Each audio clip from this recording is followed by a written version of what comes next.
Okay so hello everyone. तो welcome to our new lecture जिसका नाम है vapour pressure of liquid solution. तो हम लोग पढ़ रहे हैं सॉल्यूशन चैप्टर। ओके, तो हम लोग देखने वाले हैं आज वेपर प्रेशर। तो वेपर प्रेशर का क्या मतलब है? ऑफ लिक्विड सॉल्यूशन, है ना। जैसे सपोज कोई एक कंटेनर है, इसके अंदर क्या है, लिक्विड्स भरे हुए हैं। क्या भरे हुए हैं? लिक्विड्स। ठीक है, तो ये जो लिक्विड्स हैं वो कैसे होंगे? वोलाटाइल। सबसे पहला कंडीशन ये है, ये जो लिक्विड होगा वो कैसा होगा? वोलाटाइल। अगर जो ये वोलाटाइल हुआ तो क्या होगा? वोलाटाइल होने से पता है आपको कि नहीं पता है? चलो बता देता हूँ मैं, वोलाटाइल क्या होता है, सब्सटेंस। ठीक है, तो वोलाटाइल सब्सटेंस क्या होंगे? Which converts into gaseous molecule at room temperature. Okay, तो जैसे ये वोलाटाइल सब्सटेंस है तो ये क्या होगा? रूम टेम्परेचर पे गैसियस फॉर्म में बदलेगा। तो मैंने इस कंटेनर को ऐसा क्या कर दिया? क्लोज। ओके, तो इस प्रोसेस को क्या बोलते हैं? इसको क्या बोलते हैं पता है आपको? सब्सटेंस जब गैसियस फॉर्म में बदलता है तो इसको बोलते हैं इवेपोरेशन। ठीक है, पता ही होगा आपको। इवेपोरेशन यानी जो हम कपड़ा सुखाते हैं, है ना। इवेपोरेशन क्या होता है? बिना टेम्परेचर दिए हुए लिक्विड्स का वेपर में बदल जाना। ठीक है, इसको क्या बोलते हैं? इवेपोरेशन। अच्छा, इसमें भी थोड़ी सी बात कर लेते हैं। इवेपोरेशन जो फैक्टर है, इवेपोरेशन जो है वो क्या है? एक सरफेस फिनोमेना है। इवेपोरेशन क्या है? Surface phenomena. जैसे देखिए, समझते हैं इसको। जैसे मान लीजिए ये लिक्विड का क्या है? मॉलिक्यूल्स हैं। ठीक है, दिख रहा है या नहीं दिख रहा होगा शायद। ठीक है, तो ये लिक्विड के मॉलिक्यूल्स हैं। वैसे ही क्या होंगे? इसके ठीक नीचे मॉलिक्यूल्स का अरेंजमेंट होगा। तो एक मॉलिक्यूल दूसरे मॉलिक्यूल को पे क्या लगा रहा होगा? एक दूसरे पे इंटरमॉलिक्यूलर फोर्स, आईएमएफ। या तो अब ये वैन डर वाल हो सकता है, या तो फिर जैसा मॉलिक्यूल होगा वैसा, है ना। पोलर या नॉन पोलर हो सकता है, ऐसा बोल सकते हैं। तो ये जो टॉप सरफेस पे मॉलिक्यूल है, सबसे ऊपर वाले सरफेस पे, सबसे ऊपर वाले सरफेस पे जो मॉलिक्यूल है उस पे क्या है? जो अपवर्ड पुल है। ठीक है, डाउनवर्ड ये जो मॉलिक्यूल है वो क्या कर रहा होगा? इसको अपनी तरफ खींच रहा होगा, पर ऊपर में कोई नहीं है रोकने वाला। तो सपोज यहाँ पे कोई एयर है या कोई ऐसा फोर्स है जो इसको क्या करे? यहाँ से ऊपर की तरफ खींच ले, यानी ये क्या है? डिसबैलेंस्ड फॉर्म में है ना। वहीं सेंटर वाले मॉलिक्यूल को देखेंगे तो क्या होगा? ये चारों तरफ से इस पर क्या लग रहा है? इक्वल फोर्स लग रहा है, जिसके कारण क्या है? ये बैलेंस। पर जो टॉप सरफेस वाले वहाँ पे फोर्स क्या है? डिसबैलेंस है ना, अनबैलेंस्ड जिसको बोलते हैं। जिसके कारण क्या होता है? इसको थोड़ी सी भी एनर्जी मिलती है तो ये क्या होते हैं? वेपर फॉर्म में चले जाते हैं। अब ये डिपेंड करता है कि ये जो इंटरमॉलिक्यूलर फोर्स है इन मॉलिक्यूल के बीच वो कितना स्ट्रॉन्ग है। जितना ज़्यादा स्ट्रॉन्ग होगा इंटरमॉलिक्यूलर फोर्स, उतने कम वेपर्स बनेंगे, और जितना वीक होगा उतना ही आसानी से क्या बनेगा? वेपर बनेगा। सिंपल है। दोस्ती जितनी गहरी होगी उसको तोड़ने के लिए उतना ही क्या करना पड़ेगा? मेहनत। और अगर जो दोस्ती है ही नहीं वो तो खैर बस दूर जाने की बात है और अपने आप टूट जाती है। वैसे यहाँ से जैसे ही हल्का सा पुश मिलेगा वो क्या हो जाएंगे? ब्रेक हो जाएंगे। ओके, और गैसियस फॉर्म में चले जाएंगे। तो इसको क्या बोलते हैं? इवेपोरेशन। आप इसको फील भी किए होंगे कई लोग 10th क्लास के बाद या स्कूल के बाद। बहुत दिनों से दोस्तों से बात नहीं हो पाती है कुछ कुछ, पर जिनसे गहरी बॉन्डिंग होती है उनसे बात हो पाती है। तो वैसे यहाँ पे जहाँ पे गहरी बॉन्डिंग होगा, इंटरमॉलिक्यूलर फोर्स हाई होगा, वहाँ पे इवेपोरेशन कम होगा, एक दूसरे से दूर नहीं जाएंगे। ओके, तो इवेपोरेशन के पहले कुछ पॉइंट्स देख लेते हैं, फिर इसके बाद आगे बात करेंगे हम लोग वेपर प्रेशर। इसी से रिलेटेड है एक्चुअली, इसलिए। तो इवेपोरेशन क्या है? एक सरफेस फिनोमेना है। तो इवेपोरेशन क्या है? सरफेस फिनोमेना है जो कि डिपेंड करता है किस पे? सरफेस एरिया पे। सरफेस एरिया को समझते हैं, ये बस एग्जांपल बस मुझसे बता दे रहा हूँ। जैसे आप कपड़े धोते होगे, है ना, या कपड़े सुखाते हैं कपड़े धोने के बाद। तो सपोज हम कपड़े को कभी कभी क्या होता है? भूल जाते हैं ना उसको छत पे डालना, या ऐसा क्या उसको रिंस करके बाहर सुखाना, है ना। तो क्या होता है? वो कपड़ा सूखता नहीं है ना, या क्या होता है? काफ़ी ज़्यादा टाइम लगता है। भाई अगर जो कोई कपड़ा क्या है ऐसा फैला के रखा हुआ है ना, उसका सरफेस एरिया क्या है? बढ़ाया, तो वो कपड़ा क्या होता है? जल्दी सूखता है, यानी वो प्रेशर का रेट क्या हो जाता है? बढ़ जाता है। सिंपल सी बात है, जितना ज़्यादा सरफेस एरिया होगा उसको ओवरकम करने के लिए, या मॉलिक्यूल्स को सरफेस से बाहर आने के लिए क्या होगा? ज़्यादा जगह होगा, और ज़्यादा फोर्स क्या होगा? मिनिमम फोर्स में बाहर आएगा। ठीक है, शेप और साइज पे भी डिपेंड करता है। जैसे अगर जो जितना ज़्यादा ब्रॉड रहेगा, है ना, उतनी आसानी से क्या होगा? मॉलिक्यूल्स इससे बाहर आते जाएंगे। वहीं अगर जो क्या हुआ ऐसा कुछ कर्व शेप हुआ, तो अगर यहाँ से निकला भी मॉलिक्यूल निकलना चाहेगा, है ना, फोर्स अगर जो कोई आता है तो यहाँ पे पहुँच पाने में दिक्कत होगा, या हो सकता है ऐसा टकरा के। और भी बहुत सारे फैक्टर हैं जो उसको क्या करेंगे? उसको रोकेंगे। ठीक है, तो अगर जो नेक्स्ट बात करें हम लोग टेम्परेचर की, है ना, और इस किस पे डिपेंडेंट है? वो प्रेशर टेम्परेचर पे। टेम्परेचर का तो सभी को समझ में आता है। वो टेम्परेचर अगर जो ज़्यादा होगा तो इवेपोरेशन क्या होगा? ज़्यादा। क्यों? क्योंकि काइनेटिक एनर्जी क्या हो जाएगी? ज़्यादा, है ना। टेम्परेचर अगर जो बढ़ाएंगे तो काइनेटिक एनर्जी भी क्या हो जाएगी? ज़्यादा। और काइनेटिक एनर्जी ज़्यादा हो जाएगा तो आसानी से लिक्विड क्या होगा? वेपर में बदल जाएगा, है ना। क्लियर है? इसका आप इससे ऐसे समझ सकते हो एग्जाम्पल के लिए। जैसे सपोज आप कपड़े धोते हो, तो जैसे गर्मी है, गर्मी का सीजन है, तो गर्मी के सीजन में क्या होता है? कभी कभी हम कपड़े छत पे डालना या सुखाना भूल जाते हैं ना, वैसे ही छोड़ देते हैं बाथरूम में। और एक सीजन है बरसात का या ठंडी का, और उस समय अगर जो हम लोग भूल गए कपड़े कहाँ पे? बाथरूम में, यानी उसको कैसा छोड़ दिया? वैसा का वैसा ही। ठीक है, तो गर्मियों के दिनों में देखा होगा ना, समर सीजन में कपड़े ऑटोमेटिक बाथरूम में भी सूख जाते हैं, वहीं बरसात में नहीं सूख पाते हैं या ठंडी में नहीं सूखते हैं। या तो फिर आप बरसात में क्या होता है, हम कपड़े फैला भी दें चारों तरफ से तो भी नहीं सूख पाते हैं ना, क्योंकि डिपेंड करता है ये बढ़ता है कैसे, टेम्परेचर, क्योंकि उस समय क्या होता है डाउन। और साथ में ये डिपेंड करता है मॉइस्चर जो हमारे इन्वायरमेंट में है उस पर भी। अगर जो मॉइस्चर कंटेंट इन्वायरमेंट में ज़्यादा हुआ तो क्या होगा, इवोपरेशन कम। ये आपने बचपन में पढ़ा होगा। दूसरा क्या है, मॉइस्चर के साथ साथ विंड, है ना, अगर जो हवाएं तेज चल रही हो तो क्या होता है, इवोपरेशन ज़्यादा होता है कपड़ों से, देखा होगा आपने, है ना। कि जब हॉट सीजन ना भी हो तो, सॉरी यानी अगर जो क्या हो रेनी सीजन हो, है ना, बरसात का दिन हो, तो हम क्या करते हैं, कपड़े को पंखे के नीचे सुखा देते हैं ना, पंखे के नीचे लगा के और पंखा चला के सुखाते हैं। हॉस्टल में तो ये बहुत चलता होगा। ओके, तो इस तरीके से हम लोग क्या करते हैं, बताओ, इवोपरेशन के रेट को बढ़ा सकते हैं, या इन फैक्टर्स पे इवोपरेशन क्या करता है, इवोपरेशन डिपेंडेंट होता है। क्लियर है ये? आई थिंक इवोपरेशन क्या, कैसे डिपेंड करता है, कैसे काम करता है। ओके, ये पंखा है, देखो पंखे में कोई लटकना मत, कुछ भी हो जाए। ओके, इस बात का ध्यान रखना है। लाइफ जीने के लिए मिली है, ना कि उसे ख़त्म करने के लिए। और कोई भी एग्ज़ाम तुम्हारा फ्यूचर डिसाइड नहीं करेगा, ठीक है। अपना 100% दो, जो होना है वो होगा। ओके, टेंशन नहीं लेना है।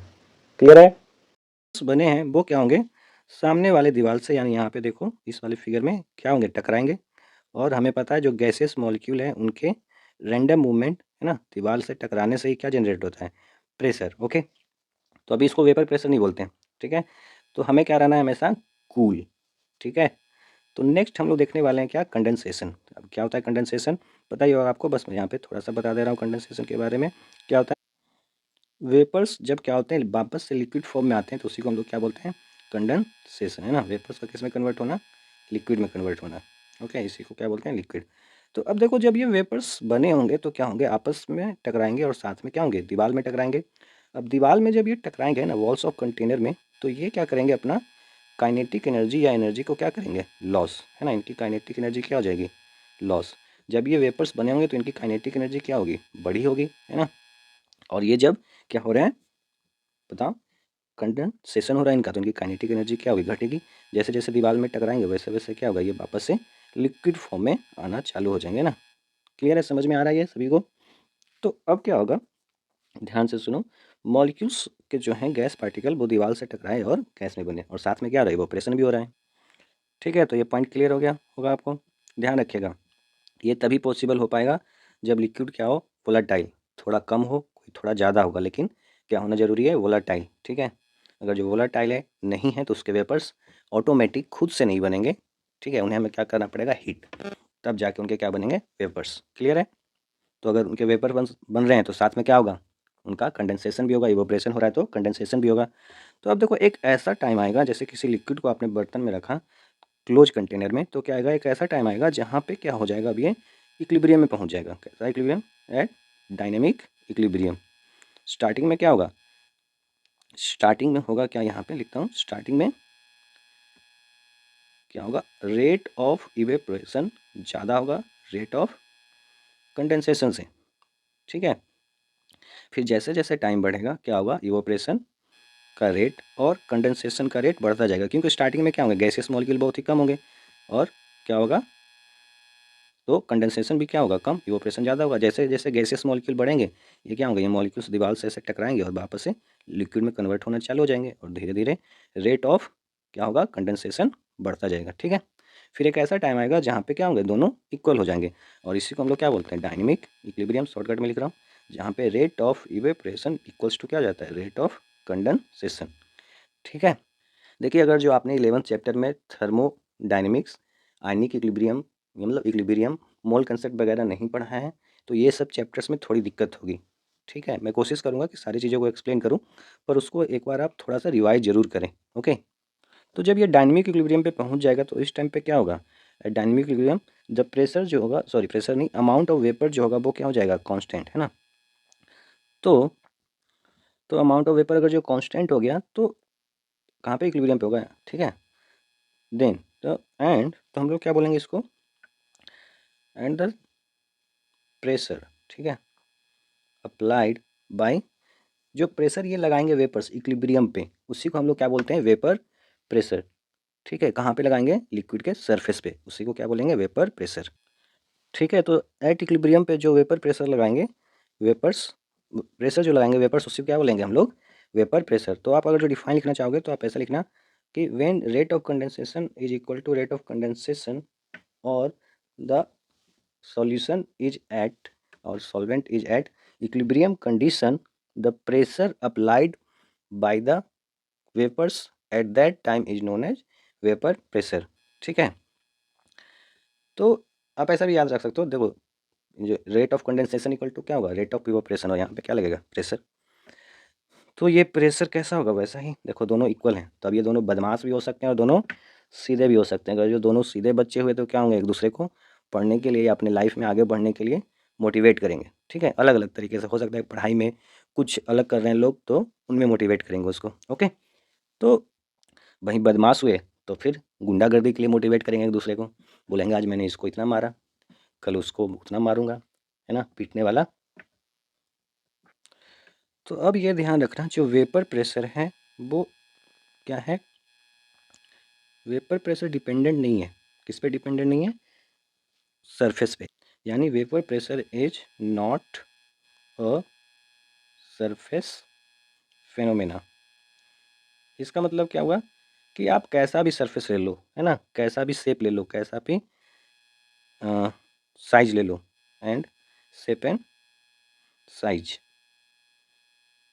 ऑफ कंटेनर, इस पे डिपेंड नहीं करता है ना। क्यों नहीं डिपेंड करता है, क्योंकि यहाँ पे हम लोग क्या देख रहे हैं कि एक टाइम के बाद ऐसा आएगा ही जहाँ पे rate of condensation equal to क्या होगा, रेट ऑफ इवोपरेशन। और जो रेट ऑफ कंडेंसेशन या इवोपरेशन होता है वो टेम्परेचर डिपेंडेंट होता है, ना कि शेप साइज वगैरह पे। ठीक है, तो जहाँ पे जैसे इक्वल होगा वो सेम अमाउंट ऑफ प्रेशर लगेगा। कहने का मतलब आप एक छोटा सा ग्लास लो या एक बड़ा सा तालाब लो, दोनों में प्रेशर क्या होगा, वेपर प्रेशर सेम टेम्परेचर पे इक्वल होगा, सेम होगा। ओके, ये मतलब है। क्लियर है, सभी को समझ में आया। तो ये डिपेंड किस पे करता है, ये क्वेश्चन शायद जेईई मेंस में पूछा जा चुका है। ठीक है, और नीट में कहीं पे तो आया है, ध्यान रखिएगा। अगर जो किसी एक में आए तो दूसरे में आने के चांस हैं, क्योंकि दोनों को एक ही कंडक्ट करवा रहा है ना। तो इट डिपेंड्स ऑन नेचर, जैसे स्टार्टिंग में बताया था, नेचर ऑफ लिक्विड पे डिपेंड करता है। नेचर ऑफ लिक्विड कहने का मतलब क्या है, इंटर मॉलिक्यूलर फोर्स, है ना। जैसे कोई पोलर मॉलिक्यूल हुआ तो वहाँ पे इंटर मॉलिक्यूलर फोर्स क्या होगा, ज़्यादा होगा, तो वहाँ पे वेपराइजेशन क्या होगा, कम, है ना। तो हम लोग ऐसा बोल सकते हैं कि वेपर प्रेशर, शॉर्टकट में लिखा हूँ, is inversely proportional to intermolecular force. जितनी अच्छी दोस्ती होगी, गहरी दोस्ती, उसको तोड़ना क्या होगा, मुश्किल। और अगर जो मुश्किल है तो वो अलग अलग नहीं होंगे, और अलग अलग नहीं होंगे तो दोनों के बीच टेंशन जनरेट नहीं होगा, प्रेशर जनरेट नहीं होगा। ठीक है, एक दूसरे को समझेंगे। और जहाँ जो इंटरमॉलिक्यूलर फोर्स बॉन्डिंग वीक हुआ तो क्या होगा, प्रेशर, दोनों के बीच टेंशन जनरेट होगा और दोनों अलग अलग हो जाएंगे। क्लियर है। दूसरा है टेम्परेचर। टेम्परेचर क्या करता है, इसके काइनेटिक एनर्जी को बढ़ाता है। ठीक है, टेम्परेचर टेम्परेचर क्या करता है, इसके काइनेटिक एनर्जी को बढ़ाता है। तो काइनेटिक एनर्जी बढ़ेगा, या ऑब्वियस है क्या होंगे, गैसियस फॉर्म में जाएंगे इन लोग टेम्परेचर बढ़ाने से। तो टेम्परेचर बढ़ाने को आप ऐसा समझ सकते हो कि चुगली कर देना, है ना, किसी के एक दूसरे के बारे में क्या, कान भर देना। तो जिसके कारण क्या होता है, दोनों के बीच काइनेटिक एनर्जी बढ़ जाएगी, यानी दोनों एक दूसरे से दूर चले जाएंगे। काइनेटिक एनर्जी बढ़ने का मतलब, और काइनेटिक एनर्जी बढ़ा तो क्या हो जाएंगे, दोनों एक दूसरे से अलग अलग, यानी वेपर्स फॉर्म हो जाएंगे, है ना, प्रेशर जनरेट हो जाएगा ज़्यादा। तो वेपर प्रेशर क्या होगा, डायरेक्टली प्रोपोर्शनल टू टेम्परेचर हो गया, यानी जितना ज़्यादा टेम्परेचर उतना ही ज़्यादा वेपर प्रेशर। ओके, ओके, इस लाइन को थोड़ा सुधार लेना। ठीक है, vapour pressure is not a surface phenomena and, ऐसा लिख लेना, it does not depends on shape and size of container and amount of liquid. ठीक है, ये इन सब पे डिपेंडेंट नहीं है। ओके, ये लिखने का तरीका है बस। ठीक है, is not a surface phenomena and does not, and मैं ही लिख देता हूँ, and does not depend on, थोड़ा सा कचरा पेटी हो गया, एंड डज नॉट, साफ साफ लिख देता हूँ, depend on shape and size of container and amount of liquid पे भी डिपेंड नहीं करता है। ठीक है, कई लोग को ऐसा लग रहा होगा सर वो प्रेशर तो डिपेंड कर रहा था सरफेस पे, तो ये क्यों नहीं डिपेंड कर रहा है। तो देखो एग्जांपल से समझते हैं। सपोज ये एक बड़ा सा कंटेनर है और एक छोटा सा हम लोग टेस्ट ट्यूब जैसा ले रहे हैं, ये कंटेनर, दोनों को क्लोज किया। ठीक है, तो दोनों चीज़ हो गया। देखो यहाँ पे अमाउंट भी क्या होगा लिक्विड का कम, और ये अमाउंट पे भी क्या होगा लिक्विड का यहाँ पे ज़्यादा होगा एज कम्पेयर टू इन दोनों में। ठीक है, दोनों का शेप भी क्या है अलग अलग है। हाँ, या शेप ही अलग अलग लेना है तो ऐसा भी ले सकते हैं हम लोग। क्या करते हैं इसको ऐसा राउंड वाला बना लेते हैं ना, ऐसा बना लेते हैं, चलो छोटा सा ऐसा। इसके अंदर क्या है लिक्विड भरे हुए हैं। ठीक है, तो अब देखो यहाँ पे ध्यान से समझना, वेपर प्रेशर है क्या जहाँ पे रेट ऑफ इवोपरेशन और रेट ऑफ कंडेंसेशन क्या हो गया होगा इक्वल। ठीक है, रेट ऑफ इवोपरेशन क्या हो गया रेट ऑफ कंडेंसेशन के इक्वल, यानी अमाउंट ऑफ वेपर्स क्या हो गए कांस्टेंट।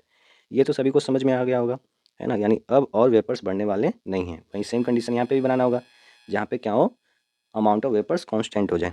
तो पहला ये देखो, एक ही चीज़ें समझ जाओगे, पहला नहीं मतलब जैसे ये देखो, अगर जो यहाँ पे वेपर्स का ऑल्दो है ना, नो डाउट अमाउंट ज़्यादा होगा, क्या होंगे गैसियस मॉलिक्यूल तो ज़्यादा होंगे, इसमें कोई शक की बात नहीं है। और यहाँ पे क्या होगा कम, है ना, यहाँ पे गैसियस मॉलिक्यूल इस वाले कंटेनर में क्या होंगे ज़्यादा और यहाँ पे कम होंगे, इसमें कोई डाउट नहीं है। लेकिन हम लोग बात किसकी कर रहे हैं वेपर प्रेशर की, वो क्या होगा सेम। क्यों? क्योंकि गैसियस मॉलिक्यूल ज़्यादा तो हैं, साथ में यहाँ पे वॉल्यूम भी क्या है ज़्यादा है ना, वॉल्यूम भी क्या है ज़्यादा एज कम्पेयर टू यहाँ के वॉल्यूम से क्या है बहुत ही ज़्यादा है ना, दिख भी रहा होगा। तो उससे फ़र्क पड़ने वाला नहीं है, वॉल्यूम ज़्यादा है। तो हमने ये पढ़ा है पी वी इक्वल टू क्या होता है एन आर टी। ठीक है, वॉल्यूम ज़्यादा और तो प्रेशर क्या होगा कम, या ऐसा बोल सकते हो अगर जो वॉल्यूम ज़्यादा हो गया तो प्रेशर भी क्या होगा, मतलब सेम प्रेशर बनाने के लिए ज़्यादा गैसियस मॉलिक्यूल का रिक्वायरमेंट होगा ऐसा। ठीक है, यानी प्रेशर क्या है इन्वर्सली प्रोपोर्शनल टू वॉल्यूम है।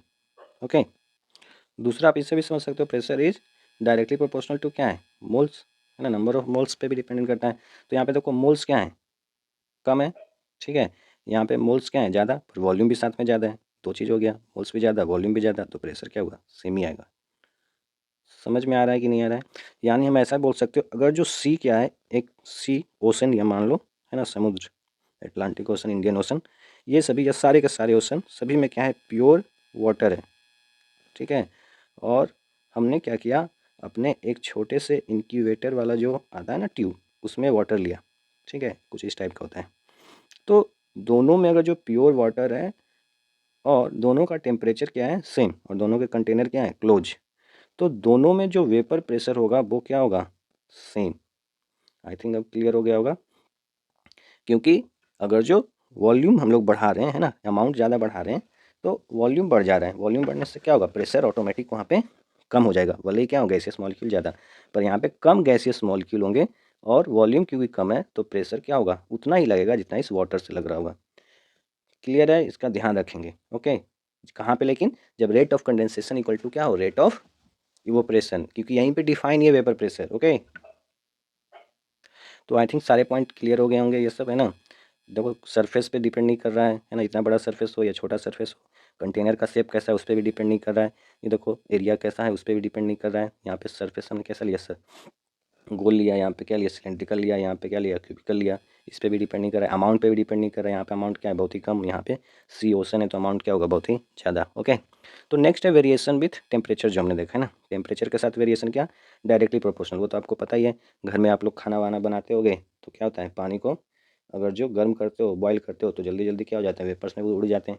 कभी अगर जो भूल गए तो क्या हो जाता है पूरे के पूरा ही गायब हो जाता है ना, सिर्फ सफ़ेद सफ़ेद दिखता है नीचे। और सफ़ेद सफ़ेद क्या होता है, चलो अच्छे दिमाग वाले बताओ। अच्छे दिमाग करने का मतलब तेज तर्रार नहीं, अच्छी सोच वाले, गंदी सोच वाले नहीं। ओके, हाँ वो क्या होते हैं सॉल्ट्स होते हैं ना, वो जनरली क्या होते हैं मैग्नीशियम और कैल्शियम के सॉल्ट्स होते हैं, है ना, जो आपने पढ़ा होगा शायद हार्डनेस वाले चैप्टर में, है ना, बॉयल करने से क्या होता है उसका हार्डनेस चला जाता है। ओके, तो नेक्स्ट हम लोग देखने वाले हैं वेरिएशन ऑफ वेपर प्रेशर, है ना, ऑफ लिक्विड विथ टेम्परेचर, इसी को हम लोग क्या बोलते हैं क्लॉसियस क्लैपेरियन इक्वेशन। ओके, तो देखो हमने क्या देखा कि जो लिक्विड था, है ना, मान लेते हैं एक कोई लिक्विड है जो बदल रहा था किसमें बताओ, ए ही होगा ना, बीच चेंज नहीं होगा। ठीक है, क्योंकि यहाँ पे सिर्फ और सिर्फ क्या हो रहा है फेज का ट्रांसफॉर्मेशन, ए लिक्विड किस में बदल गया ए गैसियस में। ओके, तो लिक्विड से गैस में जाने के लिए क्या बोलते हैं इसको डेल्टा एच वेपराइजेशन, है ना, वेपराइजेशन जो हीट लगता है। ओके, तो थर्मोडाइनमिक्स में पढ़ा होगा यहाँ पे कि अगर जो चेंज इन वॉल्यूम निकालें डेल्टा वी, है ना, तो वो क्या होगा, जो वॉल्यूम ऑफ गैस बना वो माइनस वॉल्यूम ऑफ जो लिक्विड था। ठीक है, तो वॉल्यूम ऑफ लिक्विड की अगर जो बात करें, कंपेयर करें किससे, गैस से, तो ये क्या होगा, नेग्लिजिबल होगा, मतलब बहुत ही कम होगा। नेग्लिजिबल कहने का मतलब, और अगर जो नेग्लिजिबल है तो हम लोग क्या करते हैं, माइनस वाले टर्म में या प्लस वाले टर्म में नेग्लेक्ट कर देते हैं।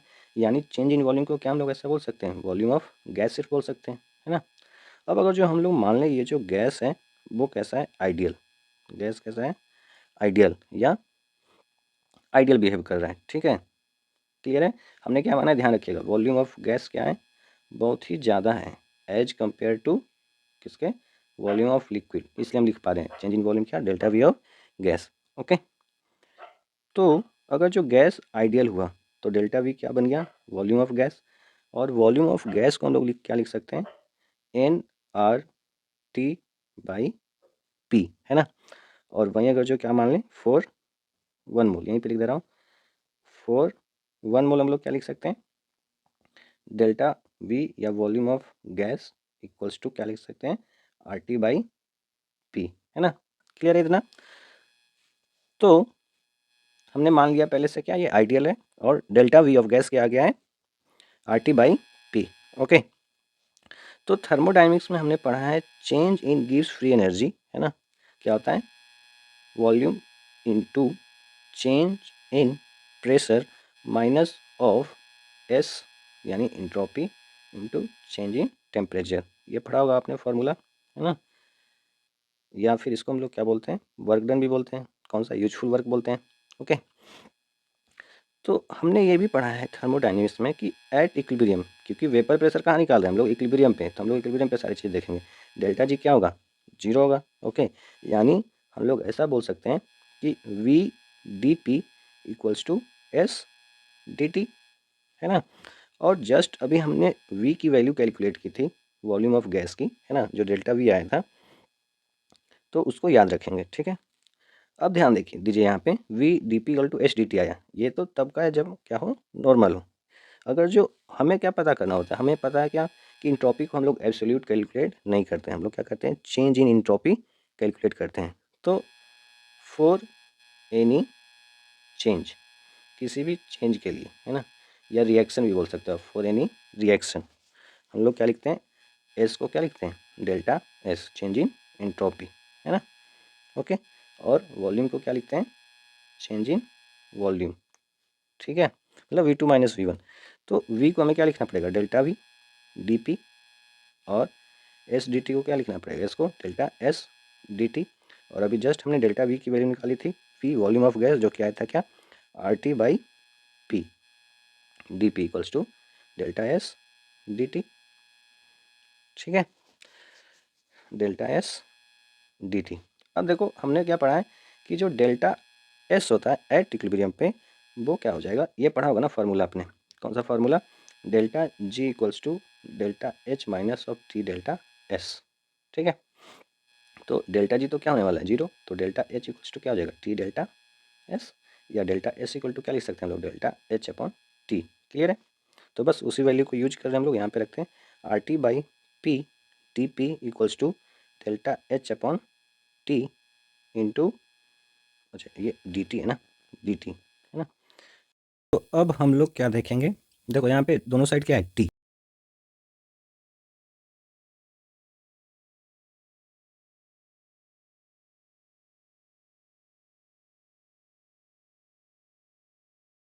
इंटीग्रेशन फिर इसलिए बोल रहा हूँ क्योंकि नीट वाले भी होंगे और मैथ्स वाले भी होंगे, तो मैथ्स वाले मैथ्स में अच्छे से पढ़े होंगे बहुत ज़्यादा, और नीट वाले को फिजिक्स में तो पढ़ाया जाता है इंटीग्रेशन। तो देखो 1/p है, उसका इंटीग्रेशन क्या हो जाएगा, आर इंटू, देखो क्या करेंगे हम लोग, डी पी इंटीग्रेट करेंगे। अच्छा एक बात का और ध्यान रखना कि अगर जो हम लोग कॉन्स्टेंट वैल्यू पुट कर दें, है ना, यानी क्या कर दें, इसका वैल्यू लगा दे कहाँ से कहाँ तक इंटीग्रेट होना है इसको, तो यहाँ पे कोई कांस्टेंट टर्म नहीं आता है, जो आपने ये पढ़ा होगा ना, एल एन वगैरह आता है, या फिर ए एक्स प्लस बी या ऐसा कुछ।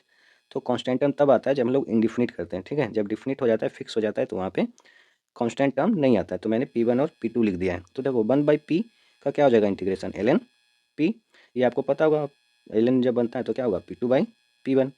जिनको नहीं पता है वो थोड़ा सा पढ़ लो, और जिनको थोड़ा दिमाग लगाना है वो वीडियो को पॉज करके क्या करो, सोल्व करो। तो ये क्या बन जाएगा, डेल्टा एच है ना, टी का स्क्वायर है, तो ये क्या आएगा यहाँ पे -1/, क्या बनेगा, टी, और फिर अगेन क्या हो जाएगा यहाँ से T1 से T2 तक, -x का साइन बाहर आता है ना इंटीग्रेशन में, ये तो पढ़ा होगा आपने। T-2 है तो इस पर क्या करेंगे +1, और यहाँ से जो वैल्यू आएगी उसको बाहर में मल्टीप्लाई करेंगे। ओके, तो मैं अब डायरेक्ट फार्मूला लिख रहा हूँ, इसको पुटअप करके यहाँ पे क्या बन जाएगा, ln P2 upon P1 equals to delta H upon R, और ये बन जाएगा 1/T1 -1/T2। ओके, साइन बाइन चेंज करके लिखा हुआ है। तो इसको हम लोग और लिख सकते हैं, अगर जो लॉग में चेंज कर दिया इसको, है ना, तो इसको लिख सकते हैं log P2 upon P1 equals to delta H upon, log में चेंज करने पे क्या होता है 2.303 R, और ये वाली वैल्यू 1/T1 -1 क्या हो जाएगा, इसको चेंज कर लेते हैं T2। ओके, और ये डेल्टा H कौन सा है, डेल्टा H वेपराइजेशन है ना, और H कौन सा है, डेल्टा वेपराइजेशन है। आई थिंक क्लियर होगा। तो ये आपको, ठीक है, तो कोई आपसे किसी भी एग्जाम में, बोर्ड, इवन बोर्ड में भी ये पूछने वाला नहीं है। क्या क्या पूछने वाला नहीं है, इसका प्रूफ। ओके, तो आपको बस ये याद रखना है, और याद रखने का आसान तरीका क्या है, हमने ऐसा ही सेम कहीं और पे भी पढ़ा है, याद है क्या, आइनिक इक्विलिब्रियम वाले में क्या होता है, log of K2 upon K1 था वहाँ पे, है ना, सेम चीज़, और यहाँ पे डेल्टा H अपॉन 2.303 है ना, 1/T2 minus, sorry 1/T1 minus 1/T2 होता है सेम। तो दोनों में बस यहाँ पे क्या है, प्रेशर को रख देना है, और यहाँ पे डेल्टा H वेपोराइजेशन हो जाता है। ठीक है, क्लियर है ये। तो अभी हम लोग बात करने वाले हैं बॉइलिंग पॉइंट की। ओके, तो बॉइलिंग पॉइंट क्या होता है बताओ, डिफाइन जो पढ़ा होगा आपने, बताओ जल्दी जल्दी सभी लोग कमेंट में इसका आंसर बताओ, बिना मेरे बताए हुए। जो मेरे से नहीं पढ़े हैं वो, जो मेरे से पढ़े हैं उनको भी बताना है बिना देखे हुए। हाँ, तो पॉज करके बताओ। चलो अब मैं बता रहा हूँ, देखो क्या होता है vapour boiling point. Boiling point वो टेम्परेचर है जहाँ पे लिक्विड बॉयल करता है ना, नहीं, एकदम से भूल गए। बॉइलिंग पॉइंट क्या होता है, बॉइलिंग पॉइंट वो टेम्परेचर है जहाँ पे वेपर प्रेशर ऑफ लिक्विड क्या हो जाता है, हाँ, एक्सटर्नल प्रेशर के इक्वल हो जाता है। अब वो एक्सटर्नल प्रेशर को हम लोग क्या बोलते हैं, एटमॉस्फेरिक प्रेशर। ओके, तो बस मैं उसको लिख देता हूँ। ओके, तो जब क्या हो, वेपर प्रेशर ऑफ लिक्विड किसके इक्वल हो जाए, हाँ, एक्सटर्नल प्रेशर के इक्वल, या उसी को हम लोग क्या बोलते हैं, एटमॉस्फेरिक प्रेशर। एटमॉस्फेरिक प्रेशर अलग से क्यों लिखा है या एक्सटर्नल प्रेशर क्यों लिखा है, क्योंकि ये जो प्रेशर है एटमॉस्फेरिक प्रेशर, जनरली हम इसको 1 atm बोल देते हैं, है ना, पर ये एटमॉस्फेरिक प्रेशर हर जगह अलग अलग क्या होता है, चेंज करता है अलग अलग एल्टीट्यूड पे, है ना, इसलिए ज़्यादा बेटर क्या होगा, एक्सटर्नल प्रेशर बोलना, क्योंकि एटमॉस्फेरिक प्रेशर को हम 1 atm समझ के चलते हैं, या 0.987 बार। ओके, जिसको स्टैंडर्ड टेम्परेचर प्रेशर भी बोलते हैं। ठीक है, तो अगर जो हम लोग बात करें क्या बॉइलिंग पॉइंट की, तो जो बॉइलिंग पॉइंट है वो किस पे डिपेंडेंट है बताओ, एक्सटर्नल प्रेशर पे, है ना, वेपर प्रेशर पे डिपेंडेंट नहीं है। बॉइलिंग पॉइंट किस पे डिपेंडेंट है बताओ, एक्सटर्नल प्रेशर पे। हाँ, वेपर प्रेशर पे भी डिपेंडेंट है, पर बॉइलिंग पॉइंट को अगर जो हम वेरी करना चाहें एक प्योर लिक्विड का, तो हम कैसे वेरी कर सकते हैं, उसके एक्सटर्नल प्रेशर से। क्लियर है। ओके, अब अगर जो किसी रीजन से हमने क्या किया, लिक्विड का वेपर प्रेशर कम कर दिया, ठीक है, तो उसका बॉइलिंग पॉइंट बढ़ जाएगा। इसको हम लोग आगे भी देखने वाले हैं, तो मैं बस लिख देता हूँ इस पर, as vapour pressure of a liquid decreases, तो इट्स बॉइलिंग पॉइंट क्या होगा, बढ़ जाएगा। ठीक है, सेम चीज़ है, दोनों एक ही मतलब है। अब मैं इसको समझाता हूँ। जैसे अगर जो हम लोग बात करें यहाँ पे नॉर्मल, ठीक है, दो चीज़ को बात करते हैं, दोनों पॉइंट को समझते हैं। Boiling point increase with increase in external pressure. जैसे अगर जो हम लोग फर्स्ट पॉइंट की बात करें, हम लोग अपने अर्थ सरफेस पे, या जहाँ पे हम लोग ग्राउंड पे रहते हैं, वहाँ पे एटमॉस्फेरिक प्रेशर क्या है, 1 atm है ना। तो यहाँ पे जो वाटर बॉयल होता है अप्रोक्सीमेटली 100 डिग्री सेल्सियस पे बॉयल होता है, प्योर वाटर। वहीं अगर जो हम लोग कहाँ चले जाएँ, हिली रीजन में, कहाँ पे चले जाएँ, हिली रीजन में, तो वहाँ पे जो एटमॉस्फेरिक प्रेशर है वो 1 atm से क्या होगा, कम। और एटमॉस्फेरिक प्रेशर यानी एक्सटर्नल प्रेशर क्या हुआ, 1 atm से कम। तो जो boiling point of water 100 degree Celsius था, किसका, वाटर का, प्योर वाटर का, है ना, वो क्या होगा, 100 डिग्री सेल्सियस से डिक्रीज कर जाएगा। ओके, 100 डिग्री सेल्सियस से क्या हो जाएगा, कम। क्यों, क्योंकि बॉइलिंग पॉइंट क्या है, directly proportional to external pressure. Okay, वहीं अगर जो सेकंड पॉइंट की बात करें, वेपर प्रेशर, क्या लिखा हुआ है कि वेपर प्रेशर घटने से बॉइलिंग पॉइंट बढ़ता है। यानी वेपर प्रेशर क्या है, inversely proportional to boiling point हो गया। ओके, या तो फिर ऐसा हम लोग बोल सकते हैं कि वेपर प्रेशर इज क्या, बताओ, इज इन्वर्सली प्रोपोर्शनल टू क्या बोल सकते हैं, एक्सटर्नल प्रेशर भी बोल सकते हैं। ठीक है, ये आपने वहाँ पे पढ़ा होगा सेपरेशन वाले में, मैं बस एक रिलेट कर रहा हूँ। ठीक है, आप भावनाओं को समझें, हाँ भावना को नहीं, भावनाओं को समझें। तो क्या होगा देखो यहाँ पे, वो आपने पढ़ा होगा फ्रैक्शनल डिस्टिलेशन करते हैं हम लोग वहाँ पे टेम्परेचर के बेसिस पे, डिफरेंस पे, है ना। और वहीं अगर जो कोई वोलाटाइल लिक्विड है तो हम वहाँ पे प्रेशर चेंज करके, यानी प्रेशर को कम करके भी क्या कर सकते हैं, लिक्विड को वेपर में बदल सकते हैं। इसलिए देखो इन्वर्सली प्रोपोर्शनल, यानी जितना वेपर प्रेशर क्या हुआ, सॉरी एक्सटर्नल प्रेशर कम होगा, उतना ही वेपर्स क्या बनेंगे, ज़्यादा। ये सेपरेशन वाला, ये गैसीय स्टेट में पढ़ने का है। ओके, तो आगे बढ़ते हैं हम लोग इससे। अभी हम समझते हैं वेपर प्रेशर कम होने या ज़्यादा होने से बॉइलिंग पॉइंट क्यों चेंज हो रहा है। जैसे सपोज देखो क्या है, मान लो एक कोई लिक्विड है, ठीक है, ध्यान से समझना इसको, लिक्विड है, तो ये क्या बना रहा होगा, कुछ गैसियस मॉलिक्यूल्स बना रहे होंगे, है ना। और क्या हो रहा होगा, कुछ लिक्विड्स में भी बदल रहे होंगे। ये मान लेते हैं यहाँ पे प्रेशर P है, P1। देखो मैं वैल्यू लेकर समझाता हूँ क्योंकि स्टूडेंट्स को वैल्यू पे ज़्यादा समझ में आती है। मान लेते हैं यहाँ पे जो वेपर प्रेशर है P1 वो 0.2 atm है। ठीक है, दूसरा एक हमने कंटेनर लिया, वहाँ पे भी एक लिक्विड रखा, इसी लिक्विड को रख लो या किसी और लिक्विड को रख लो। ठीक है, इसी लिक्विड को रखें, सेम लिक्विड को। पर किसी रीजन से मान लेते हैं क्या हुआ यहाँ पे, जो प्रेशर बना है किसका, गैस का, ठीक है, वो क्या है, P2 है। क्या है, P2। और P2 की वैल्यू को क्या ले रहे हैं हम लोग, सपोज 0.1 atm। ठीक है, कितना, 0.1 atm।